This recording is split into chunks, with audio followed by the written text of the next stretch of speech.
So you've made the decision that you're going to finance your home purchase. Do you have any questions about what's the best way to do it? This is Ron Wysocarski at Wise Home Team Realty, and today's tip is about choosing the right loan that makes the most sense for you today and tomorrow. The first thing I want to talk about is your down payment structure. Do you have the ability to go to 20% down? And if you do, is that a good idea? In most cases, people would tell you, avoid the mortgage insurance, and it's not a terrible idea. But I'd ask you, if you can also do it at 5% down, what would you do with the other 15%? You see, if you're buying at $300,000, that's $60,000 that's got to be the down payment plus some closing costs. Now, if you did 5% down, it's only $15,000 down. What could you do with the other $45,000? Is it in some sort of investment vehicle that might earn more than the 3 or 4% of the interest rate? Or can it net you back more than $100 or so that you're paying in mortgage insurance?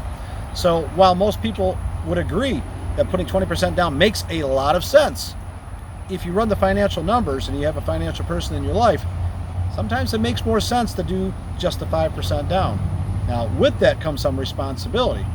With 5% down, you are going to have mortgage insurance until you're below 80% owed against the property. So on that very same property you purchased at $300, when the mortgage balance goes below $240, you can apply to the bank in order to get the private mortgage insurance removed. They'll charge you about $500 for an appraisal, and if they agree, say a year or two down the road, that between appreciation and home improvement, that value is there, they'll remove that. It's a pretty easy maneuver, and I've successfully done that in the past when I've been building businesses, so it's something to think about. Now, if you are on the other side of this, and let's say that you've only got about 5% to work with of the purchase price, and maybe you've got $15,000 in the bank and you're looking at $300,000 houses. Well, your options with 5% or less of a down payment are limited to just a few key items. Number one, the VA loan. It requires no down payment, and if you're a veteran and you've got a DD-214 and an eligibility certificate, you could qualify for no money down. And the seller can pay up to 4% of your closing costs. So you could truly get in with almost no money out of pocket, but you got to be a veteran. Now, if that's off the table, the only other finance that's available at 100% is what they call a USDA loan. It's income restricted. In other words, you can't make too much money to qualify for the program, and it has to be a rural home, someplace in an area of opportunity. And there's a website at USDA that you can look up to see what those property eligibilities are. You can actually even type in the addresses that the property qualifies. On that one, the property has to qualify, the borrower has to qualify, and there's a third layer that all the incomes in the household have to be below a certain threshold, even if they're not on the mortgage. So those are your two options with no money down. Now, there is a layer in between. There's a 3% down conventional loan. It requires a higher credit score, and banks have a different name for that, but it's in essence a 3% conventional down. It's a blended rate. You pay a little higher rate. They managed to put in the mortgage insurance with it. You definitely got to ask your banker about that because it's a lower debt to income ratio, and it's also a higher credit score. So not everybody's going to qualify for that loan. What does that leave? FHA, 3.5% down, one of the oldest mortgages out there. I think it was the end of the 20s they came up with this, and the guidelines are still very similar to what it was back in the day.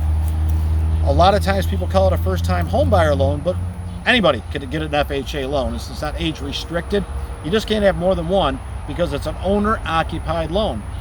So if it was a $300,000 purchase, you need $10,500 as your down payment, and you need similar to that for closing costs. Now, in FHA, you can't ask the seller to help pay for the closing costs, and there are some flexibilities within the guidelines with regard to debt to income ratio and credit score, and you would check with your local lender to find out if they have any overlays to increase credit scores or debt to income ratios to make it a little more restrictive. The one thing about FHA that I do want to point out, and this is a critical piece between FHA and a conventional 5% down. An FHA, 3.5% down, you're going to save, $4 or $5 grand on the down payment. But the mortgage insurance is for life. You can never make it go away on FHA. So if you're going to buy the property and stay there a few years, sell it and buy the next one, probably isn't an issue. But if you're going to keep it, and let's say you're building wealth as a first-time home buyer, and your goal is to buy your first house FHA, you immediately start saving for the next one and keep this one in a rental portfolio so you can build your own real estate 401k, so to speak. You may want to look at the extra 1.5% down and go conventional, because you can get the mortgage insurance off And if you're going to live in it for 2-3 years and rent it for 27, at some point, you can get that mortgage insurance off that property. So I want to give you some options with this. What are your down payments? Well, if it's no down payment, VA or USDA, that's it. There's nothing else. 3% down, it's a little more restrictive, but it is a conventional loan, a little higher interest rate. You can blend in the mortgage insurance. Your debt to income ratio is going to probably be in the 40% range, so a little more restrictive. FHA, 3.5% down. That is a sweet spot. Any age person can use that loan. 5% down, conventional. That's the one where you can eventually get rid of the mortgage insurance. Same with the 10% down or 20. You can really do any percent down that you want, above 5%, below 20. I probably wouldn't recommend doing 19% down. I would stretch and get to 20% because you would have mortgage insurance and it'd be just a little bit crazy. Wow, that's a lot of mortgage stuff really just blasted at you. The good thing is this is a video, so you can go back and rewind it and play it again and again and again until it slowly sinks in. Or you can just call us and ask us some more questions. We'll get you with a great lender and we will help you.